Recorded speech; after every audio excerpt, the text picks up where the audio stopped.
Bonjour à toutes et à tous et bienvenue dans ce nouvel épisode de l'entreprise de demain. Alors ce podcast pour moi c'est un véritable laboratoire, un lieu où chaque semaine j'ai l'immense privilège de rencontrer des personnalités exceptionnelles, et je pèse mes mots, qui nourrissent ma réflexion et enrichissent mes interventions en entreprise, mes conférences.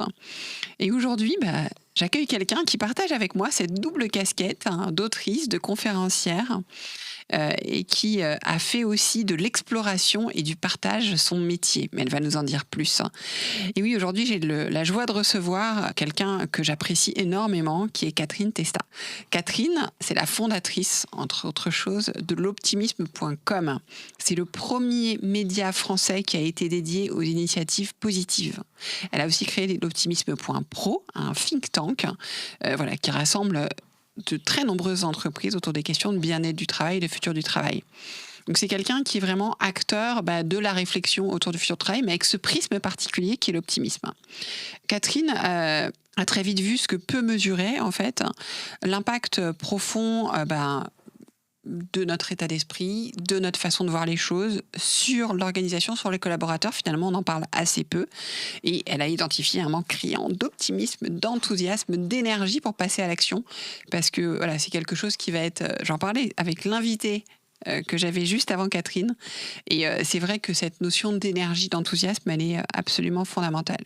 L'autre chose, c'est Catherine, vous la connaissez forcément, parce que elle fait partie des personnalités les plus influentes sur LinkedIn encore aujourd'hui.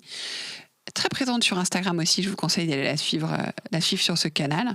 Et elle défend avec conviction cette idée que l'optimisme n'est pas un concept abstrait, mais une posture essentielle à avoir, fondée sur notre résilience. Alors, Catherine ne parle pas que d'optimisme, ça va être le sujet plus cœur de notre épisode. Catherine a aussi sorti un ouvrage sur le TDAH, parle de santé mentale, de tous les sujets, mais qui finalement viennent rejoindre cet état d'esprit, comment est-ce qu'on peut bien vivre le travail, l'entreprise, etc. Et donc, en ce moment, Catherine, déjà bonjour Catherine. Bonjour Delphine, bonjour à toutes et à tous. Merci d'être là avec moi. Aujourd'hui, tu finalises un second opus, un second livre sur l'optimisme. Tu avais sorti le premier, c'était en quelle année ? Ça fait 10 ans, donc c'est pour ça que 10 ans après, X ouvrages plus tard, j'en ai écrit 6 entre-temps, je reviens à mes premières amours. Redis-nous les 6, parce que j'ai parlé de TDAH, mais il y en a eu d'autres. Alors le premier, c'est Oser l'optimisme. Le deuxième, c'était plutôt sur le monde du travail. Donc c'était oser être soi, même au travail, d'où la notion d'authenticité dont on avait déjà une fois parlé. Ensuite, j'ai écrit un livre qui était plutôt un recueil, pendant les confinements, ça s'appelait Synchronicité. Ensuite, j'ai écrit un livre sur la santé mentale, donc ça s'appelait Aider. Comment est-ce qu'on aide ? Oui, parce que souvent, c'est les collaborateurs qui voient que quelqu'un va pas bien. Donc ça s'appelait Aider, osons parler de santé mentale. Ensuite, il y a eu le livre sur le TDAH, il y a eu d'autres projets éditoriaux, mais je reviens après une boucle de 10 ans sur Oser l'optimisme, évidemment, en parlant de façon un peu plus musclée que l'indolence presque d'il y a 10 ans avec laquelle je pouvais parler d'optimisme. Je reviens sur le livre sur Aider. Je pense que c'est un livre très important. Enfin, en tout cas, moi, j'ai eu la chance que tu me l'offres, qui m'a beaucoup parlé parce que effectivement, on est tous en situation d'aidance et de plus en plus, pas forcément liées à des personnes malades ou autres. Et je trouve qu'il y avait des réflexions qui m'ont beaucoup aidé justement moi-même à avoir la bonne posture face à des personnes autour de moi qui souffrent. Et c'est très confrontant, c'est très compliqué parce que moi, ma tendance, elle est de vouloir aider, donc presque sauver. Et en fait, la question de la posture, elle est très sensible. Elle est sensible et en plus, tu te rends compte, le manager a beaucoup ce rôle d'aidant. Complètement. Et on n'est pas formé, on n'est pas psy, on n'est pas formé à la relation d'aide. Et on a toujours très peur de faire de l'ingérence, on a peur de ne pas avoir les bons mots, on a peur du malaise réactionnel. Si l'autre va pas bien, comment est-ce que ça va se passer ? Et du coup, souvent, on a tendance un peu à fuir, mais on peut pas forcément. Moi, j'ai commencé cette réflexion parce que j'ai quelqu'un dans mon équipe qui est venu me voir en me disant « Catherine, je suis bipolaire et schizophrène ». Voilà, elle m'a déposé ça comme ça. Et c'est une personne sur 4 aujourd'hui qui a un trouble de la santé mentale en Europe. Donc ça veut dire qu'on a tous dans nos équipes des personnes qui ont un trouble, mais qu'on ne le sait pas forcément. Et quand ils viennent nous le dire, on ne sait pas non plus comment forcément réagir. Et c'est un sujet que j'entends souvent chez des managers et des dirigeants. Les collaborateurs viennent de plus en plus me déposer des choses dont je ne sais pas quoi faire. Ouais, donc c'est pas le métier. Le problème pour moi, c'est la fracture de la société aussi. Ouais. Tu sais, autrefois, on avait un peu des tiers de confiance à qui on allait pouvoir s'adresser. Alors, pour faire un peu dans le cliché, mais c'était le maire, le prêtre, le médecin, l'instituteur. Tu vois, il y avait des figures d'autorité. Et aujourd'hui, il y a beaucoup d'isolement. On s'en rend pas compte aujourd'hui, mais selon les statistiques, c'est 1 personne sur 5 qui vit un sentiment de solitude. Il y a une différence entre la solitude et l'isolement, hein, parce qu'on peut vivre un sentiment de solitude en étant au boulot tous les jours, hyper entouré, mais quand même 1 personne sur 5. Et donc, ça veut dire qu'on manque d'interlocuteurs. Si je suis arrivée sur le sujet de la santé mentale en partant de l'optimisme, tu peux te dire c'est bizarre. Pour moi, c'est les deux pièces d'une même face, mais c'est parce que j'avais des gens qui envoyaient à notre logo, à un citron, hein, qui envoyaient des messages en nous disant qu'ils n'allaient pas bien. Et moi, je me suis même demandé en tant que média quelle est ma responsabilité quand les gens me déposaient le fait qu'ils n'allaient pas bien, notamment à partir des confinements. C'est là où il y a eu Alors, il faut dire que tu as une posture très empathique sur les réseaux d'une manière générale qui aide à l'expression de ce postulat. C'est-à-dire que tu viens souvent en résonance avec ce que les gens traversent. En fait, pour moi, j'ai une posture de vulnérabilité. C'est-à-dire, c'est pas la peine de se dire qu'on est des surhommes, qu'on soit manager, dirigeant, artiste. Tu vois, je suis entourée de beaucoup de gens. On est tous des petites choses en train d'essayer de faire au mieux sur un parcours de vie. Donc, j'ai aucun problème à le dire. Tu vois, il n'y a pas de notion de succès, il n'y a pas de notion d'ego ou de quoi que ce soit. Donc, forcément, les gens viennent s'exprimer beaucoup plus facilement. Mais surtout, moi, ce que ça m'a dit, c'est que on manque de structures d'écoute, en fait, en France, d'un point de vue général, parce que plein de gens ont peur d'aller voir un professionnel de santé, parce que plein de gens n'ont pas forcément un interlocuteur qui est là pour nous écouter, même dans les rôles amicaux, même dans les rôles sociaux. Et c'est pour ça que le monde du travail vient finalement devoir pallier à ça. Pour raisonner avec ce que tu dis, je voudrais partager une anecdote plus intime avec nos auditeurs et nos auditrices, mais on échange régulièrement et une fois, je venais de terminer une conférence et j'étais pas contente de moi. J'avais eu l'impression que j'étais pas en forme, que j'avais pas eu l'impact que j'avais d'habitude, etc. Et donc, on échange sur WhatsApp. Et je t'ai dit, oh là là, mais là, c'est pas bon, je suis pas contente, etc. Et toi, tu m'as répondu de manière hyper spontanée. Mais ça m'arrive, ça m'est encore arrivé hier, et tu sais, je l'ai dit à ma cliente.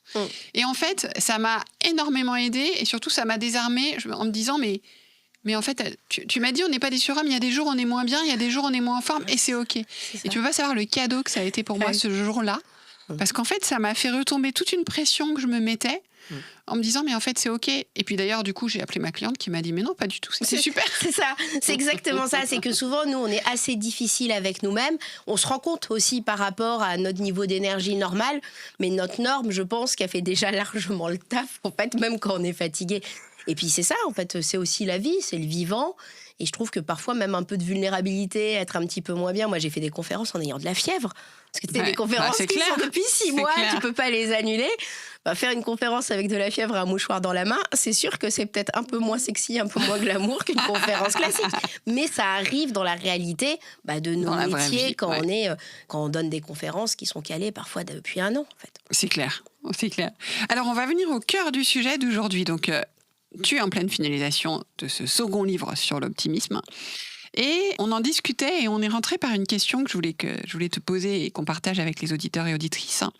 C'était comment l'influence de notre entourage, les jugements, les idées préconçues, les remarques négatives, elle vient façonner nos perceptions, nos décisions et notre capacité à agir. Ça, c'est un point important et c'est un peu le point de départ de ta réflexion. C'est comment le système, l'écosystème dans lequel on évolue vient aller impacter tout ça, en fait. Et comment même le récit que notre famille, nos proches, notre environnement professionnel construisent autour de nous vont nous limiter ou au contraire nous propulser. Alors, il y a plusieurs clés. Souvent, quand on parle d'optimisme, tu vois, on vient très vite taper sur les médias. C'est clair, 3 informations sur 4 qui sont négatives. On voit ce qu'on a envie de consommer. Donc, plus tu es pessimiste, plus tu restes pessimiste. Mais on ne mesure pas, en fait, l'impact de l'entourage. On parle un peu de ce qu'on appelle la contagion émotionnelle. Je ne sais pas si ça va parler forcément aux auditeurs. Je vais la redéfinir d'une façon assez simple. Quelqu'un a une mauvaise humeur, il rentre dans la pièce, il n'a pas ouvert la bouche, il ferme la porte, tout le monde est crispé. Tu sens qu'il est de mauvais poil, tu ne sais pas trop dire pourquoi. Mais en gros, on a forcément une influence les uns sur les autres. C'est-à-dire que même la personne la plus optimiste au monde, la plus cartésienne, qui connaît tous les biais cognitifs, en fait, on a forcément une influence les uns sur les autres. Et le problème, souvent, c'est que moi, je vois des collaborateurs pour lesquels ça se passe bien dans les entreprises, mais qui ont un cercle familial qui va bien leur dire « méfie-toi, attention, mais regarde, tu n'es pas valorisé à ta juste valeur ». Et en fait, ce récit qu'on va avoir dans la vie quotidienne, il va s'imprégner et très vite, le collaborateur va même plus voir ce qui se passe de bien dans son entreprise. Alors que pour le coup, toi et moi, on voit l'envers du décor, on voit les entreprises, on sent les ambiances, on voit les avantages qu'ont certaines entreprises comparées à d'autres, surtout quand tu interviens dans le milieu entrepreneurial, tu vois que tu n'as pas les mêmes avantages que dans certaines grandes structures, en gros. Mais en fait, tu t'en rends plus compte parce que tu as un récit, en fait, tu as une forme de brouhaha autour de toi. Tu as quelqu'un qui va te dire qu'il n'y a rien qui va, et donc forcément, à un moment donné, ça va s'empreindre. Et même, il y a des études qui ont démontré, j'ai lu ça la semaine dernière, justement en écrivant le livre, que quand tu es au bout de 6 mois, plus ou moins dans une entreprise, la culture de l'entreprise va déteindre sur toi. Donc de temps en temps, je ne sais pas si tu as ça, mais tu vois des collaborateurs qui disent « Ah punaise, j'ai changé ». Ça fait 6 mois que je suis dans cette entreprise. Avant, je m'enthousiasmais, comme tu l'évoques. Maintenant, plus du tout. Parce que, en fait, les autres, l'entourage perso, mais aussi l'entourage pro, on va avoir une culture qui va déteindre. Et c'est pour ça aussi que dans certaines entreprises, moi, je me suis vue intervenir 2 directeurs de BU. Donc, ils ont chacun leur périmètre, mais globalement, même métier sur des territoires différents. Dans une équipe, une ambiance géniale. Et dans l'autre, une ambiance, mais complètement délétère presque. Pourtant, ils avaient le même objectif, le même business, ils travaillaient dans la même culture d'entreprise, et tout ça, c'était vraiment dû à un manager qui arrivait en fait à insuffler dans son équipe un truc enthousiasmant, parce que la personne, elle était décalée, elle s'autorisait à faire des choses, et que dans l'autre cas, il y avait peut-être, alors je dis pas qu'il faut pas d'autorité, mais quelque chose de plus autoritaire, quelque chose de plus lourd, en gros. Et donc, l'influence qu'on a les uns sur les autres, on ne peut pas la minimiser parce que c'est ça qui va nous flinguer notre morale, même dans des conditions sympas, ou à l'inverse, qui va nous enthousiasmer dans des conditions difficiles. Moi, j'ai vu des plans sociaux où il y avait un dirigeant qui disait autant y aller gaiement. Ça sert à... De toute façon, tu sais, c'était un truc qui était financé par l'État. De toute façon, on allait lui couper les fonds, donc il n'y avait pas de marche arrière possible, ça allait rien changer. Et il disait, autant essayer de vivre cette période de la mieux. Et il y avait une super ambiance, alors qu'ils allaient tous vers un plan social. Et tout le monde, finalement, a regagné aussi confiance, tout le monde a rebondi derrière. Mais c'est toujours la même chose, face à une situation, c'est quoi ta façon de voir la situation? Et c'est vrai que l'optimisme, on ne peut pas faire une injonction à l'optimisme. C'est hyper difficile. Si soi-même, on ne le vit pas, c'est assez compliqué. Donc, c'est pour ça qu'il faut expliquer ce que c'est et comment on peut le muscler au quotidien. Oui, sachant que l'optimisme, c'est pas vivre comme dans un schéma de bisounours, c'est pas penser que tout est bien.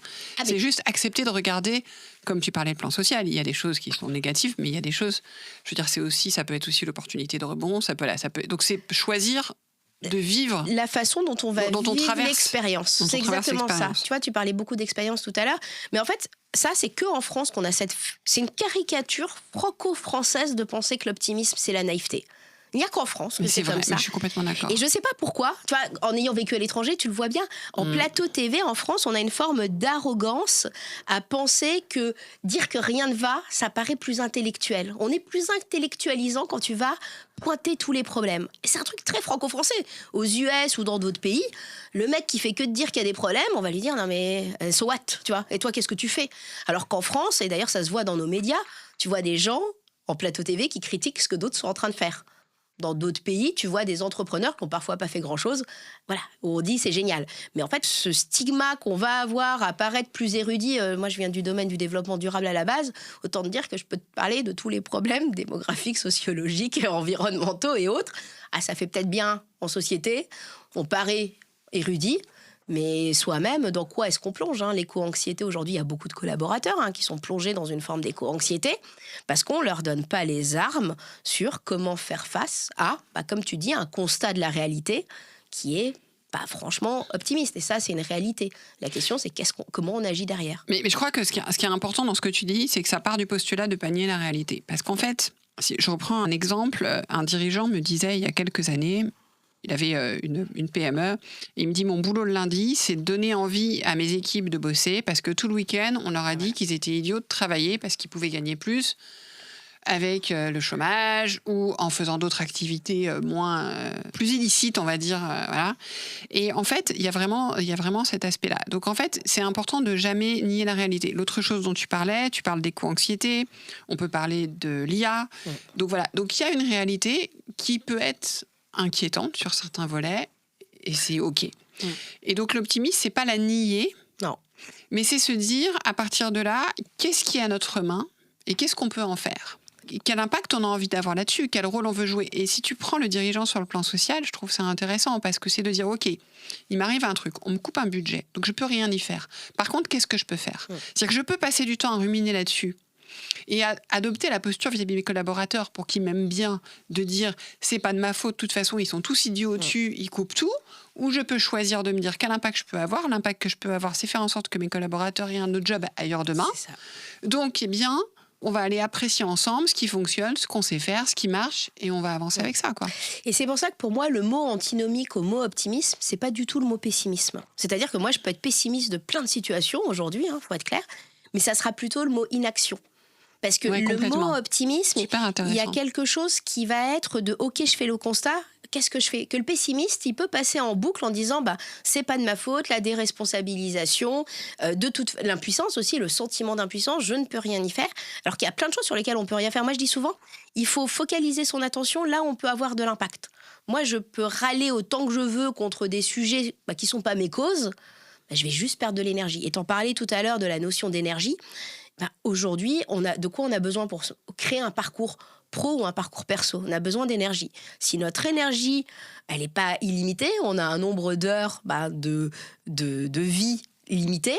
Si on crame notre énergie à critiquer les autres, à critiquer le système, on peut se dire que ça nous fait du bien à court terme. Sauf que moi, je vois des gens sur les réseaux sociaux, on en parlait tout à l'heure. J'ai de la chance, je suis hyper protégée. Je pense que j'ai une population qui me suit, qui est intelligente. Mais en gros, les gens, ils sont en train de critiquer les rides de Jennifer Aniston sur les réseaux sociaux. Mais qu'est-ce que ça te change que Jennifer Aniston, elle ait des rides, en gros. Et ça, c'est transposable dans le monde professionnel. Tu sais, tu boucles sur les injustices et autres. Et c'est vrai, c'est confrontant quand on voit une injustice. Moi, des injustices, j'en vois tous les jours, partout, avec mes lecteurs. Il y en a partout. Enfin, ne serait-ce que pourquoi est-ce que deux cultures d'entreprise sont différentes ? Pourquoi t'es pas payé le même prix pour le même métier dans deux industries différentes ? Il y en a partout des injustices. Donc, soit tu crames ton énergie dans râler contre le système. Après, je dis pas qu'il faut pas des râleurs. De temps en temps, ça peut faire avancer le système, mais ça devient ta cause. Soit, tu te dis, ok, j'ai une dose d'énergie, à quoi je vais l'utiliser dans mon quotidien ? Et comme on l'évoque, on peut faire un constat de la réalité qui est difficile, et en se disant, je vais essayer en fait d'insuffler quelque chose de différent, parce qu'aujourd'hui, honnêtement, on est en 2026 quand on enregistre ce podcast, tout le monde a besoin d'optimisme. Là, c'est clair. On est vraiment... Là, on est en février 2026. Voilà. On est au cœur de l'hiver en plus, on est au top. Tout le monde en a besoin. En gros, s'il y a bien quelque chose de non opposable, on a besoin d'énergie motrice. Et tu vois, tout à l'heure, tu disais le fait que les gens n'ont pas forcément envie de travailler parce que sur les réseaux sociaux, tu vois des récits. Moi, la première, oui. Je me regarde sur les réseaux sociaux, je regarde les autres, je me dis, mais les autres, ils travaillent 2 heures et ils gagnent 100 000 balles par mois. Mais comment c'est possible ? C'est ce que tu vois dans les récits sur les réseaux sociaux. Exactement. Alors que c'est pas du tout la réalité. Et surtout, tu sais, on parle beaucoup de sens et autres. Les autres n'arrivent pas beaucoup de gens ne comprennent pas. Ça paraît un peu diffus, le sens. Mais en gros, nous, humains, on a besoin d'avoir un sentiment de contribution. Moi, je vois quand même pas mal de gens aussi dans mes lecteurs qui sont au chômage. Je te garantis, tu peux te dire qu'ils ont un salaire passif. C'est pas les plus heureux du système. Quand tu n'as pas de sens, de sentiment de contribuer, de sentiment d'utilité, ça rentre dans les risques psychosociaux. Donc, il y a ce besoin de contribuer à plus grand que soi et quelque chose d'inhérent à la nature humaine. Donc, si on t'a flagué ton optimisme, parce que le pire là-dedans, un peu, et ça c'est les récits que les proches peuvent te faire, les cimetières sont remplis de gens indispensables. Tu vois, cette fameuse citation qu'on a sortie à un paquet de personnes, c'est vrai, on est d'accord, toi, moi, 3 générations plus tard, personne ne se souviendra de nous. On ne connaît pas grand-chose de nos arrière-grands-parents. Donc, en soi, on est d'accord, beaucoup à l'humilité, on est tous remplaçables, tout va bien. Sauf que ce qu'on fait vivre dans notre quotidien, par exemple, je sais pas, on prend le métier d'assistante. Il y a beaucoup d'assistantes aujourd'hui qui sont en souffrance parce que tu en parlais par rapport à l'IA, à quoi je sers et autres. Oui, mais quand tu n'es plus là, on va te remplacer par une autre assistante, parfois par une machine, ou un RH par un autre RH, tout va bien. Mais ce qui faisait ta différence, c'était peut-être ton grain de folie, le fait que tu étais sympa, que tu apportais les chouquettes le matin, que tu étais le râleur de service, que tu étais celui qui faisait la blague, que tu étais celle qui voyait les problèmes avant les autres. C'est un peu le supplément d'âme avec lequel tu viens, en gros, dans l'entreprise. Donc oui, on est tous remplaçables par quelqu'un. Par contre, qui on est, c'est ça qui va faire qu'on va manquer aux autres, qu'on va manquer à nos collègues. Donc, à mon sens, il faut aussi qu'on apprenne chacun pour muscler son optimisme, à se réenorgueillir de ses propres talents. Parce que là, on est en train, souvent de faire de la fausse diversité pour se dire « Ah oui, mais bon, tu vois, on a besoin de tout le monde et autres. » Mais à partir du moment où tu es convaincu qu'ensemble, et ça a été démontré par les études du MIT, qu'ensemble, on est plus intelligent que tout seul. Déjà, ça a été démontré. Il y a des travaux qui ont démontré qu'un groupe est plus intelligent que la personne la plus intelligente du groupe. À partir du moment où les gens savent s'écouter, à partir du moment où les gens savent se respecter, à partir du moment où tu comprends que la différence est une force, il n'y a plus de fausse diversité. Je veux dire, c'est tellement imposé. Et là, tu réenorgueillis chacun de ses propres talents et tu donnes à chacun un sentiment de contribution. Parce que le problème, c'est ça, c'est qu'on a besoin d'avoir l'impression d'agir et d'avoir un impact dans le collectif. Alors, plusieurs choses dans ce que tu as dit sur lequel je voulais raisonner. Tu as dit quelque chose d'important, c'est qu'à un moment donné, ça ne sert à rien de râler, sinon tu en fais ta cause. Donc l'idée, bien sûr, c'est pas de se dire qu'on ne va pas agir pour faire évoluer les choses, mais c'est un choix de posture. Et en fait, c'est vrai que la seule situation, tu parlais d'action, la seule situation qui mène à rien, c'est l'inaction. Tu as dit aussi quelque chose d'important qui était que pour aller vers l'optimisme, il fallait se réenorgueillir de ses singularités. Oui. Et je crois vraiment que c'est quelque chose de fondamental aujourd'hui, d'être capable d'améliorer la connaissance de soi, de se poser la question de son impact et de se dire, à partir de là, à quoi je contribue, à quoi j'ai envie de contribuer. Et c'est vrai que, tu prenais l'exemple d'une assistante avec l'IA, personne n'est indispensable, mais on a tous une utilité. Et il y a des manières de travailler, de se comporter, d'amener les choses qui fait que tout d'un coup, ce supplément d'âme, on va l'apporter et que du coup, on va rester employable, on va rester... donc c'est cette attitude. Mais c'est vrai que pour ça, il faut avoir une forme de confiance, il faut avoir confiance dans le futur. Ouais. Parce que je crois que la confiance en soi, c'est ce qui nous fait agir. Et la confiance en soi se nourrit de l'action. Mais pour agir, il faut avoir confiance dans le futur, conscience. Tu vois, tu parlais d'utilité, à quoi je vais servir. Et c'est vrai que si je pense que tout est foutu, que le monde est foutu, il y a peu de chances que le matin, j'essaie d'avoir ce supplément d'âme.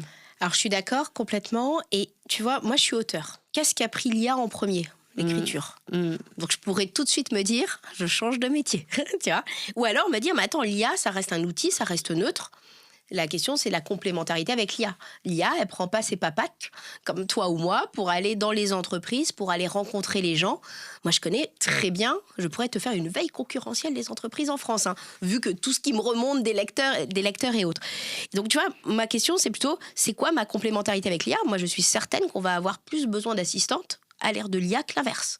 Parce qu'il va y avoir des automatisations. La première, je réfléchis aux agents IA que je peux mettre à installer et autres. Mais derrière, il y a besoin, au contraire, d'un lien. Et donc, par exemple, les assistantes, pour moi, c'est vraiment le métier de lien. Celles qui... je dis celles parce qu'il y a plus d'assistantes que d'assistantes, mais c'est celles et ceux qui anticipent le problème avant les autres, tu vois, qui arrivent à avoir cette finesse que l'IA ne va pas forcément avoir parce qu'il n'y a pas de non-verbal dans l'IA et tout ça. La notion de projection, comme tu l'évoques, elle est hyper intéressante parce que moi, mon premier métier, c'est le développement durable. Donc, j'ai travaillé avec des gens, mes copains sont persuadés que le monde s'effondre en 2030. Je te la fais un peu, c'est presque caricatural, mais c'est pas loin d'être ça. Et ils ont perdu, en fait, le goût de l'action parce que pour eux, il y a une forme de cynisme. Les gens ne vont pas assez vite et autres. Donc, en gros, c'est ça aussi le problème. C'est qu'en plus, quand tu es engagé, quand tu es un manager engagé, où tu es un peu... pardon de parler vulgairement, mais j'ai que l'expression entre deux chaises, tu sais, où tu as des injonctions parfois contradictoires. Derrière, ça va poser souvent un énorme problème de conflit de valeurs, qui est un problème en risques psychosociaux qui est fort, parce que tu vas essayer de compenser, tu vas essayer de pallier. Donc l'enjeu, à mon sens, c'est d'abord de bien définir son propre périmètre. Sur quoi est-ce que je peux agir ? Et comme tu l'évoques, tu ne peux pas agir à la place des autres. C'est-à-dire qu'un collaborateur qui ne va pas bien parce que il a sa famille qui lui a répété sans arrêt qu'il n'était pas indispensable. Il a son compagnon, sa compagne, qui fait que lui dire que ça va pas. Comme tu dis, tout le week-end, on lui rabâche que de toute façon, c'est foutu. Il regarde les informations non-stop. Et en gros, tu vas pouvoir lui offrir le meilleur cadre. Ça ne changera absolument pas grand-chose. Tu ne contribueras pas déjà à son mal-être, ce qui est déjà pas mal, mais tu vas pas pouvoir faire en sorte que la personne se sente bien. Parce que, comme tu l'évoques, c'est des choses intrapersonnelles. À mon sens, on devrait tous être accompagnés à un instant T de sa vie pour se comprendre. Parce que déjà, quand tu te comprends, tu tolères l'autre, tu comprends que l'autre, il n'a pas la même vision que toi. Tu te tolères. Tu te tolères, tu tolères tes imperfections, tes vulnérabilités. Et moi, je donne souvent cet exemple. J'ai 2 téléphones. J'ai un téléphone qui tourne sur un algorithme Catherine, donc je ne vois que des gens engagés. C'est un peu comme des pubs. Tu cherches à acheter une paire de bottes. Pendant des semaines, on t'envoie des paires de bottes. C'est la même chose. Les médias, ils étiquettent les sujets de la même façon pour te dire, tiens, elle consomme du contenu en qualité de vie au travail, elle consomme du contenu RSE, je vais lui envoyer ce genre de contenu. Oui, mais l'autre personne qui consomme du contenu sur quel est le... Tu sais, les trucs un peu sinistres, il a coupé la jambe de sa femme, tu sais, ce genre de médias, eux, ils ne vont voir que ça. Et à la fin du week-end, quand tu te retrouves, tu as des gens qui n'ont vu mon premier algorithme où je ne vois qu'un monde de gens engagés en santé mentale, des gens qui réfléchissent, des gens qui se questionnent. Mais mon autre téléphone, par exemple, il va me montrer le pire de la réalité parce que je clique depuis 10 ans de façon random sur ce que m'envoie Google, Facebook, Instagram. Mon autre téléphone, j'ai l'impression que c'est déjà la guerre. En plus, je suis sur Telegram. Franchement, on est déjà dans la guerre. Et donc, tu vois, mes 2 téléphones me donnent 2 visions de la réalité complètement différentes. Et il n'y en a pas une qui est plus vraie que l'autre, en gros. C'est comment est-ce que j'ai conditionné mon algorithme. Mais mon algorithme, il est digital et il est aussi humain. Donc, c'est pour ça que souvent, tu vois, quand tu travailles dans une grande entreprise, par exemple, tu peux te dire, mais ça va, nous, on est plus protégés. Par contre, la personne de ton équipe, il n'y a rien qui va parce que dans son pire des mondes, elle ne consomme que le pire, en fait. Donc, c'est aussi comprendre que l'autre ne voit pas la même chose et n'a pas, comme tu l'évoquais tout à l'heure, la même confiance dans son parcours. Moi, je me dis, mais quoi qu'il advienne, je rebondirai. Parce que j'aime bien apprendre et parce que j'ai un goût pour l'apprentissage. Oui, mais le problème, c'est que pendant des années, quand tu n'as pas forcément évolué dans tes postes, moi, il y avait un RH qui me disait il faut changer tous les 2-3 ans parce que sinon, derrière, tu t'endors, en fait. Alors, je ne sais pas si c'est vrai, mais je trouvais ça intéressant. Et quand tu n'as pas appris, c'est d'autant plus compliqué derrière de rebondir quand tu peux être un peu réfractaire au changement. Et ce qui me sidère parfois, et peut-être qu'il y aura des auditeurs qui l'auront vécu, il y a des entreprises, franchement, où je vois des RH ou des responsables formation qui essaient de faire des formations hyper intéressantes. Et la dernière fois, je donne l'exemple dans ma famille, quelqu'un à qui on avait proposé une formation sur le change management. Hyper intéressante. Quand elle m'avait raconté ce qu'elle avait vu, je m'étais dit hyper intéressante. Et tu sais ce qu'elle m'a dit ? Elle m'a dit c'est sûr que c'est pour nous la mettre à l'envers derrière qu'ils nous font faire ça. Mais c'est fou. Et donc, tu vois, l'interprétation, moi, je me suis dit, mais j'aurais adoré avoir une formation comme ça, c'était hyper intéressant. Et il y avait suffisamment pas de terreau de confiance pour que même le fait qu'on forme les gens pour leur employabilité, pour demain, pour leurs compétences managériales, ils voyaient ça comme un affront. Donc, c'est toujours la même chose. Quand on te propose une formation pour muscler tes compétences pour ton employabilité demain, tu peux l'interpréter c'est parce qu'ils pensent que je fais pas bien, ou alors de dire putain, c'est génial, je vais apprendre des nouvelles choses. Et ça, c'est intrapersonnel. Et c'est vrai que si on l'interprète... il y a 2 choses qui font cette interprétation. Si on l'interprète sur on pense que je fais pas bien, c'est qu'on a soi-même une mauvaise estime de soi. C'est ça. Ou alors il y a le côté aussi, ils vont nous la faire à l'envers. En fait, ça c'est typiquement ce que raconte l'environnement et ce qui fait que c'est comme ça qu'on va le penser. Mais je vais te donner un exemple. En décembre dernier, je donnais une conférence dans une organisation française. Une manager m'a écrit sur LinkedIn le week-end après, ça m'a beaucoup touchée, en me disant en fait, vous m'avez redonné goût à manager parce que j'ai eu un accident de santé important et mon entourage n'a eu de cesse de me dire que manager, c'était beaucoup trop épuisant et qu'il fallait que j'arrête de manager parce que je prenais pas assez soin de moi et que c'est pour ça que j'en étais arrivée là. Et elle me dit pourtant, manager, c'est ce que j'adore. Eh bien, vous m'avez redonné goût, envie et quelque part aussi matière à pouvoir avancer outre ça. Et je me suis dit, waouh, c'était extrêmement touchant parce que je me dis, cette personne, en fait, allait renoncer à quelque chose qui lui paraît essentiel parce qu'on lui dit que... Et ça, c'est une illustration de ce que tu dis pour montrer que c'est vraiment très ancré, que c'est très important. Et que du coup, je pense que ce qui s'est passé pour avoir discuté avec elle, c'est aussi que ça a joué sur son estime d'elle-même en tant que manager. C'est pour ça que je pense que la conjonction de l'environnement, donc prendre soin de son environnement, prendre soin de ce à quoi on s'expose, ce qu'on écoute, ce qu'on n'écoute pas, et bien se connaître est important. Si tu le ramènes, tu vois, nous, on est indépendants, donc dans des situations économiques plus tendues, ça peut être compliqué. Moi, je suis très vigilante aux personnes avec qui j'échange, parce que si c'est pour échanger sur tout est foutu, il y aura plus, il y a pas, en fait, on n'avance pas. Et comme mon driver, c'est d'impacter, bah, je me dis, en fait, comment t'impactes aujourd'hui? Qu'est-ce qui va être possible aujourd'hui? Et je pense que pour moi, c'est hyper important dans mon écosystème d'être très vigilante à ça, parce que je sais que ça peut me fragiliser. Ah oui. Et je sais aussi que je suis responsable, parce que quand je donne des conférences, je suis responsable de ce que je porte comme énergie vis-à-vis des gens, et que je ne veux jamais porter une énergie qui n'est pas la bonne. Alors, on peut, comme on a dit au début, être moins en forme, c'est autre chose. Oui, bien sûr. Mais, je pense qu'on a une responsabilité dans ce qu'on porte, en fait. Complètement. Mais il ne faut pas avoir une surresponsabilité si on est manager, tu vois. Oui, c'est la limite. C'est la limite. Tu ne peux pas faire le chemin que la personne ne fait pas. Exactement. Et ça, moi, j'ai voulu le faire. J'ai voulu, même en rôle managérial, on m'a donné mon premier job, le premier jour, on m'a dit recrute une équipe.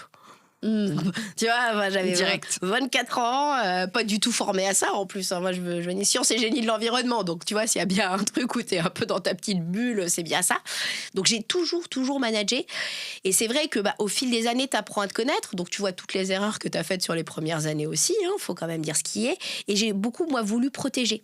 En me disant, j'ai cette chance d'être optimiste. J'ai beaucoup voulu transmettre ça pour comprendre, en gros, que chacun avait sa façon d'être et que de toute façon, et ça, c'était ça qui était assez dur, notamment pendant les confinements, moi, on me demandait beaucoup de réassurance. À quoi va ressembler demain? Et c'est ça qui est assez dur quand tu es manager, parce que toi-même, tu peux te dire, mais je sais pas quoi. Tu vois, intellectuellement parlant, en 2020, 2022, je savais pas trop à quoi allait ressembler le monde après, faut quand même dire ce qui est. Et mes collaborateurs, ils me demandaient sans arrêt de la réassurance, dis-moi que ça va aller. Et c'est ça qu'on demande aussi beaucoup au manager, qui lui-même peut être en conflit interne parce qu'il ose dire qu'il ne sait pas non plus vers quoi on va, en fait. Et ça peut être difficile. Alors ça, c'est un autre point que tu touches et qui, pour moi, est clé pour l'optimisme, c'est partager ses doutes. C'est d'ailleurs, dans la dernière conférence que j'ai notée, le truc qui est revenu le plus dans le questionnaire après. Ah oui. Tu vois, le fait de, partager ses doutes. Et en fait, je leur expliquais, alors ça, pour le coup, c'est dans une entreprise plutôt en croissance, mais j'interviens dans une entreprise en difficulté. Et c'est la même chose, enfin le même discours. Et c'est de dire, en fait, partager ses doutes, ce n'est pas... c'est vraiment cette attitude de dire, comme j'ai dit tout à l'heure, on ne nie pas la réalité, elle est là, elle est complexe. J'ai pas les solutions. Je sais pas. Tu vois, quel sera le monde de demain. Je ne sais pas exactement où on sera. Parfois, des entreprises en transformation, je ne sais même pas où on sera dans 6 mois. Mais en revanche, ce que je sais, et c'est là où l'optimisme vient jouer, ce que je sais, c'est qu'on a su faire ça, on a su traverser ça, on a su accomplir ça ensemble, que quand on est ensemble, il se passe ça. Tu parlais aussi de la force du collectif. Et que donc, j'ai besoin de vous. Et qu'ensemble, on va y arriver. Et ça, je pense que ça, c'est un vrai discours optimiste. C'est-à-dire qu'il n'y a pas de on nie pas la réalité, mais on partage les raisons qu'on a d'y croire. Je suis tout à fait d'accord, mais le vrai problème, c'est quand tu regardes aujourd'hui, quand tu regardes la politique, tout le monde te fait des sortes de promesses et en fait, on est beaucoup habitué à ça. Et donc, c'est vrai que partager un doute, parfois, les collaborateurs, moi, je te rejoins, pour moi, c'est le truc qui... déjà, tu partages la charge aussi, en fait. Et je pense que c'est aussi important. Et puis tu autorises d'avoir de douter aussi en face. Exactement. Et c'est vrai que tu as des collaborateurs que ça peut mettre au démarrage en panique parce qu'ils n'ont pas l'habitude. Mais après, en fait, ça devient normal parce que, oui, en fait, le doute, il est là. Par contre, on agit concrètement. Mais c'est pour ça que quand on partage un doute, il faut tout de suite réassurer sur ce qu'on a su faire, ce qu'on peut faire et comment on va passer à l'action. Voilà. C'est ça. Parce que sinon, effectivement, ça ne fonctionne pas. Sinon, on laisse. Sinon, c'est le côté... je sais pas, puis on va pleurer ensemble, en fait. Et surtout, ça fait derrière une dissymétrie des attentions. Tu sais, quand tu as des leaders qui... C'est super important. Qui viennent te dire que tout va bien dans le meilleur des mondes pour motiver à de la croissance et que toi, tu vois que c'est pas le cas, derrière, ça te fait un déficit de confiance. Donc, moi, je te rejoins complètement sur partager les doutes. Voilà, mais en équilibre. Exactement. Encore une fois, voilà, c'est la bonne posture. C'est ça. C'est l'équilibre. Et revenir au réel aussi. Oui, je pense que c'est vraiment important. De toute façon, les collaborateurs en ont conscience. Ouais. Tout le monde en a conscience. Et puis s'ils en ont... En fait, il ne faut pas oublier, alors ça dépend évidemment de la taille de la boîte, mais pour peu qu'il y ait des syndicats ou autres, etc., tu vois, tu peux être noyé dans des messages antinomiques en disant « il ne nous dit pas la vérité » en Complètement. Plus. Donc pour moi, le doute, ça ne veut pas dire la transparence 100%. Non, tu n'es pas obligé de... Choisis ce que tu partages. Exactement. C'est comme la vulnérabilité, tu choisis pas forcément tout ce que tu partages, c'est ta vulnérabilité, mais tu choisis. Parce qu'on en avait parlé, d'ailleurs je mettrai le lien vers l'épisode sur l'authenticité. L'authenticité, il y a une notion d'altérité, c'est-à-dire que tu dis ce qui est utile à l'autre en fait, c'est pas, tu vas pas venir justement l'accabler. Bah oui. En plus. Et que pour moi, ce qui se passe, c'est que beaucoup de managers sont un peu accablés parce que tu as beaucoup de collaborateurs qui déposent un peu tout et le manager... il peut se dire, il faudrait juste qu'il aille voir un psy, la personne dans son équipe. Tu vois, c'est un propos qui est important d'oser dire. Nous, on le dit beaucoup en santé mentale, relayer vers les pros de santé. Mais on est dans une culture en France où on n'ose pas forcément dire qu'on va voir un psy. Pour moi, c'est signe de bonne santé mentale que d'aller voir un psy. C'est signe de développement. C'est signe de développement, d'humilité. Oui, d'humilité. De la même façon. Travailler sur soi, conscience de soi. De la même façon qu'on ne connaît pas tous nos muscles, on va voir un coach sportif. Tu vois, pour moi, c'est exactement la même chose. En plus, il y a une citation qui dit c'est pas signe de bonne santé que d'être adapté à une société malade. Donc pour moi, aller voir un psy, c'est vraiment.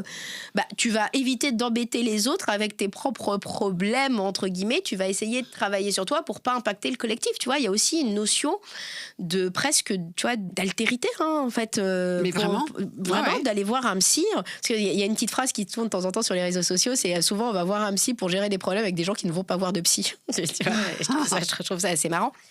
Mais en gros, en fait, c'est aussi d'accepter qu'on a parfois besoin d'aide. Parce que l'optimisme, moi, je pense qu'on a tous à être optimistes. Je veux dire, c'est plus facile de vivre dans un monde où tu rencontres des gens qui disent « Punaise, ça va pas ». Par contre, j'essaie d'agir dans le monde entrepreneurial, dans le monde de l'engagement et autres. Par contre, tu peux toi-même avoir des vulnérabilités à un instant T et devoir aller voir quelqu'un parce que tu as un truc à craquer sur un sujet.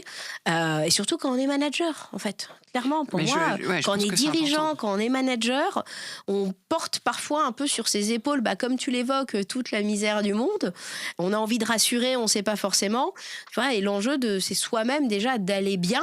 Et aller bien, c'est pas grossier, en fait. Moi, je vois beaucoup de gens ne plus s'autoriser à aller bien parce que le monde part en sucette. Oui, ça c'est aussi un autre sujet. C'est le côté, mais comment tu peux tenir ce discours avec ce qui se passe ? C'est ça. En fait, il y a un moment donné, ce qui se passe, on en est conscient. Bien sûr. Mais soit on choisit de se mettre sur le banc, de commenter, de critiquer, soit on en fait notre cause, comme tu disais tout à l'heure. C'est ça. Soit on se dit, OK, quel impact je peux avoir dans cette société ? Exactement. Parce qu'en fait, tu vois, ça c'est une conversation que j'avais avec mon père à Noël, qui me dit, comment vous voyez le monde ? Est-ce que ça vous angoisse ? Je lui dis, écoute, en fait, il y a plein de raisons de s'angoisser. Moi, j'ai des enfants, tu peux penser à leur futur, etc. Je lui dis, mais en fait, aujourd'hui, je suis plutôt en train de m'interroger sur comment je vais mener mon année 2026. Quel impact je vais avoir en 2026 professionnellement, personnellement. Parce qu'en fait, c'est là-dessus que je peux agir. Et donc, tout le reste, je ne le nie pas. Mais je dis voilà. Je dis par contre, en revanche, je sais que je vote avec ma carte bancaire. Je sais que voilà. Donc je vais être hyper attentive à ma consommation, à l'impact que j'ai dans mon métier et dans mon aspect personnel. Et je pense que ça permet de garder une forme d'optimisme. Et surtout, en fait, ta joie ne dépossède pas l'autre. Oui, c'est vrai. En fait.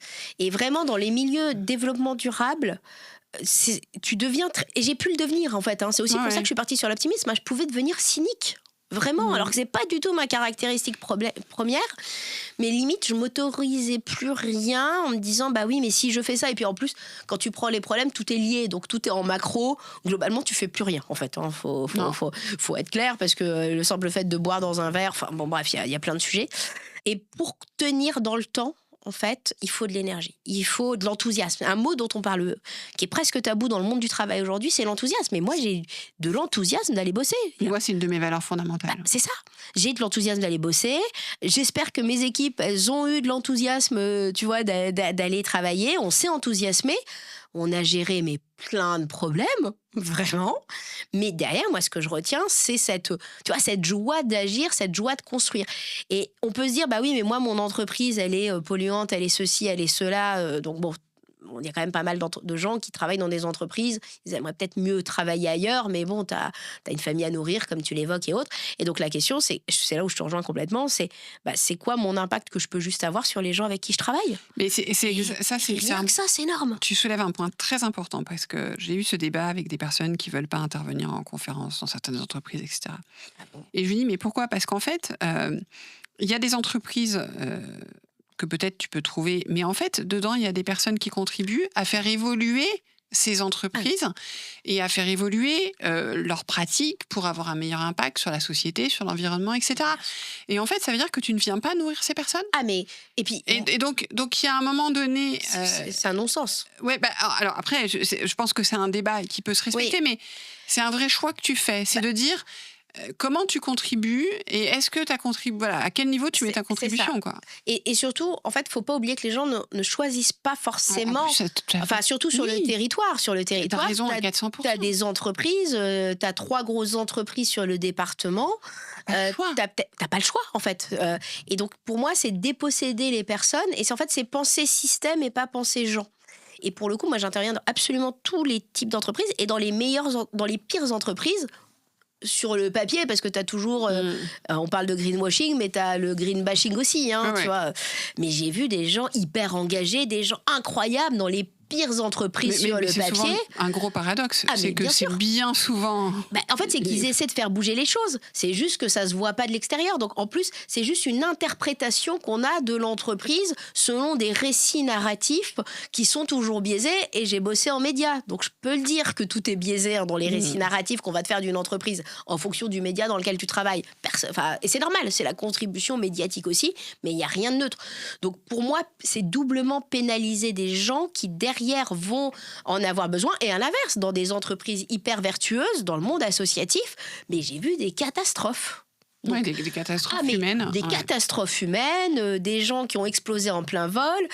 En plus, le monde associatif étant tel qu'il est, mais genre des inimitiés, parce que... bref, des catastrophes dans des associations sur le papier où tu te dis, c'est incroyable. Donc, en fait, tant qu'on n'a pas mis le pied dedans, je pense aussi que c'est ça. Alors, une fois qu'on a mis le pied dedans, on se rencontre, en gros. Donc, une fois qu'on a passé ces barrières, après, j'ai vu des entreprises où, effectivement, c'était un peu plus compliqué et il y a des grosses boîtes où parfois c'est compliqué et voilà, il n'y a pas forcément des bonnes surprises. Mais on peut pas faire le postulat en fait de l'extérieur tant qu'on ne connaît pas l'intérieur. En plus, après, tu as parlé au début du fait que sur 2 BU, tu peux avoir 2 climats très différents. C'est une question que j'ai eue souvent en conférence, c'est comment je peux travailler mon leadership, mon impact, alors que j'ai un manager qui n'est pas engagé là-dessus. Mais en fait, on choisit sur quoi on agit au quotidien. Et on se concentre sur notre équipe, en fait. C'est là-dessus qu'on va avoir un impact. Et en plus, tu l'as dit aussi ça au début, et je voulais revenir là-dessus, c'est qu'on devient ce qu'on fait. Ouais. Et en fait, plus on va être drivé par avoir cet impact positif sur notre équipe, de les faire grandir, de les emmener, de les transmettre, je ne sais quoi, ce qu'on souhaite en fait, de leur transmettre notre savoir ou autre, plus ça va faire de nous quelqu'un de vertueux, d'optimisme, de positif, même si on évolue dans une organisation avec laquelle on a une forme de dissonance. Et tu vois, on ne peut pas attendre de l'autre. Moi, je peux donner cet exemple de mon premier métier. Pour moi, j'ai eu le meilleur patron pour moi. Mais je pense qu'il a créé des catastrophes avec d'autres personnes. Et tous ceux qui sont comme moi, on est devenus entrepreneurs, on s'est dit que ça a été vraiment le meilleur endroit pour travailler. Et des personnes qui sont passées au même moment que nous, finalement, se sont dit que c'était la pire boîte. Et pourtant, on avait exactement le même boss. C'était juste que moi, dans mon récit, il nous foutait la paix. On partait d'une page blanche. On faisait ce qu'on voulait, en fait. Alors, c'était ça pouvait paraître hyper impressionnant parce qu'il fallait tout construire de A à Z en rendant même pas de compte, en fait. Mais, tu vois, pour moi, ça a été la meilleure expérience, alors que pour des personnes, ça a été la pire expérience. Donc, c'est toujours encore une question de récit. Et si tu attends que l'autre, en fait, agisse, parce que c'est certain, si des gens attendaient que la personne qui était au-dessus de moi prenne des décisions, mais ils pouvaient attendre hyper longtemps, en fait. Alors que pour moi, j'avais trouvé ça génial. Donc, c'est toujours aussi ce dont on a besoin. Et si tu fustiges en permanence ton manager parce qu'il n'est pas câblé comme toi, moi, je suis une créative dans l'âme. Quelqu'un qui va me demander... ça m'est jamais arrivé, du coup. J'ai toujours eu des patrons qui m'ont dit carte blanche, vas-y, j'ai ce projet-là, tu le montes de A à Z. En fait, et donc j'ai toujours fait ça dans tous mes métiers précédents. Ça m'allait bien. Alors que si j'avais eu un manager qui me disait il faut faire ça, ça se serait probablement nettement moins passé. Mais c'est une question intrapersonnel et on peut pas attendre de l'autre en fait. On peut même pas attendre d'un manager qu'il ait du leadership parce qu'il y en a qui n'en ont pas en fait. Tu sais, c'est un fait en gros. Et s'ils se forment pas à ça, s'ils n'y réfléchissent même pas, si c'est même pas un sujet pour eux, bah, tu peux attendre longtemps. Donc c'est aussi ne pas oublier que nous, en tant que manager ou les collaborateurs, on est responsable de notre parcours professionnel. C'est à nous de le prendre en main. Les autres ne vivent pas notre vie à notre place. Et ça, c'est un message que j'essaie de passer parce que je vois des gens malheureux qui me disent, notamment dans les collectivités territoriales, dans l'éducation nationale aussi, des gens qui me disent, mais quand même, tu vois, je suis à ce job-là, donc je suis invirable, tu vois, dans tout ce genre d'entreprise. Mais en même temps, t'es malheureux, en fait. T'as un constat, tu ne te sens pas bien.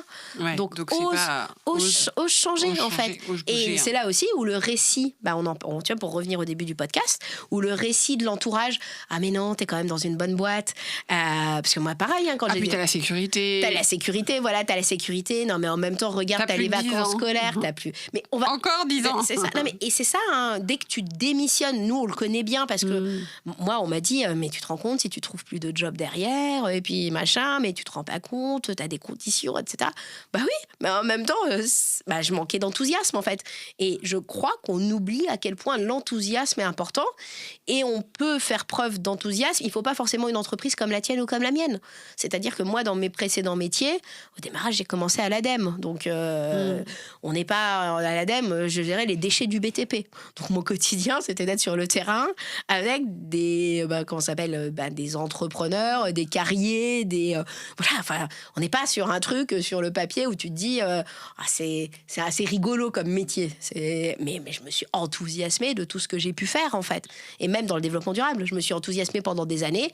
J'ai changé pour l'optimisme parce que je me suis dit qu'en fait c'était un point manquant dans notre société et qu'une société sans optimisme, on va dans le mur. Mais c'est la même chose sur l'IA dont tu parlais. Complètement. En fait, tout est neutre. C'est-à-dire qu'un outil est neutre. Oui, les circonstances sont neutres et c'est ce qu'on en fait. Exactement. C'est ce qu'on en fait. S'il n'y a pas des optimistes pour lever la main en disant mais essayons de faire les choses un peu mieux, essayons, tu vois, d'avoir même des utopies dans un pays de dystopie, on est tous capables de créer le pire. Je veux dire, le pire de l'IA, pour peu qu'on ait regardé Black Mirror, on est tous capables de l'imaginer. Bah, la question derrière, c'est quoi notre utopie collective, nous aussi, en tant que société, en fait. Et tu vois, se prêter à l'exercice de l'utopie, quand on me dit que l'optimisme, c'est le bienheureux naïf, j'ai envie de rappeler qu'on est tous capables d'imaginer le pire. Notre cerveau, il est câblé pour imaginer le pire, pour nous permettre de nous maintenir en vie. Donc, le pire, tu sais, la bonne météorite, il est là. Mais derrière, imaginez le meilleur de l'IA. Bah, on peut se dire, bah ouais, mais c'est un peu fantasque et autres. Moi, la première, je suis affolée par tout ce que je peux faire avec l'IA. En plus, je suis une geek, donc tu vois, moi, les agents IA, ça me plaît bien. J'aime bien ça m'affole. Bah oui, mais je me dis, mais s'il y a personne qui lève la main en disant, bah non, on va le faire pour du mieux aussi, on va réfléchir, on va remettre de l'éthique là-dedans. Bah, si personne le fait, clairement, on va aller droit dans le mur, en fait. Donc, c'est pour ça que l'optimisme, ceux qui me disent c'est naïf, non, c'est un exercice intellectuel beaucoup plus violent que le pessimisme, parce que la société dans laquelle on vit, parce que l'entourage, parce que ce qui est en train de nous percuter à des vitesses quand même de plus en plus, tu vois, importantes. On doit prendre des décisions de façon de plus en plus rapide. Tu vois, tout ça, c'est une vraie réalité. Par contre, je pense qu'il faut quand même un peu d'enthousiasme, un peu d'humain, un peu croire. Et tu vois, aujourd'hui, ça me pose un vrai problème. On est en train de dégrader les mots. C'est-à-dire que quand on dit quelqu'un qu'il est gentil, j'imagine que tu as eu des managers à qui on a reproché d'être trop gentil. Moi, j'ai des managers qui m'ont dit ça. On paraît un peu, tu vois, le bienheureux naïf, parce qu'il est gentil. Pareil, la bienveillance. Maintenant, il y a tout le monde, quand je parle de bienveillance, me dit c'est un mot galvaudé. Alors déjà, je pense que c'est un nouveau narratif. La bienveillance est un mot galvaudé. Et le problème, c'est que si on enlève les mots, si on n'ose plus s'autoriser les mots parce qu'on va les connoter, ils ne vont plus exister. S'ils n'existent plus, leur empreinte n'existe plus, en fait. Donc, le fait de balayer un peu d'une claque il est gentil, l'optimisme, la bienveillance, c'est un énorme danger pour la société parce que si les gens n'osent même plus employer ces mots, parce que pour moi, porter la cause, le combat de l'optimisme, on m'a fait confiance parce que je venais des sciences dures. Parce qu'à la base, je suis scientifique de formation, parce que le développement durable, on ne pouvait pas m'arroger une quelconque naïveté. Mais le fait de connoter les mots, de les balayer, de se dire que c'est naïf, etc., de même plus oser les employer dans le monde du travail, derrière, c'est un vrai sujet. Parce qu'un mot qui n'est plus employé, l'existence même de la chose va disparaître, en fait. Donc, soyez hyper vigilants quand vous dites que la bienveillance est le galvaudé. J'ai pu le dire, hein, donc je me permets de le dire parce que j'ai regardé justement les recherches sur ça. Catherine, justement parce que les mots sont importants et qu'on arrive à la fin de cet épisode, est-ce qu'il y a une phrase, quelque chose, une idée des mots avec lesquels tu voudrais nous laisser pour nous aider à nous mettre justement dans cette posture, de contribution à l'utopie collective qu'il est nécessaire qu'on crée? Je pense que ça passe par oser vous dire que vous avez le droit d'aller bien. Et vraiment, hein, c'est pas parce que vos collègues ne vont pas bien, c'est pas parce que votre compagnon, votre compagne ne va pas bien, c'est pas parce que le monde part en sucette que vous devez vous infliger, vous, de ne pas aller bien, en fait.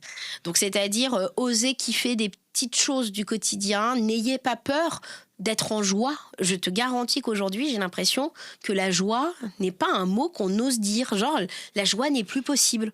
Moi, je suis hyper contente de regarder une série, en fait. Tu vois, de revenir un peu au réel en se disant qu'est-ce qui me fait vraiment plaisir. S'autoriser la notion de plaisir.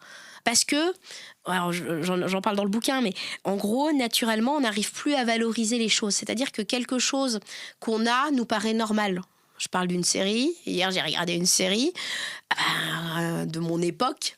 Tu sais, fallait attendre une semaine pour avoir l'épisode suivant. Donc, je suis capable de savourer, d'allumer mon Netflix, en fait. Tu vois, de garder la notion de plaisir en me disant, est-ce que ça me fait plaisir ou est-ce que je suis dans une totale forme de passivité? Je ne crois pas que regarder les informations non-stop, tu sais, quand tu rentres le soir, tu allumes la télé, je vois plein de gens qui font ça, ils allument la télé et ils consomment de façon passive.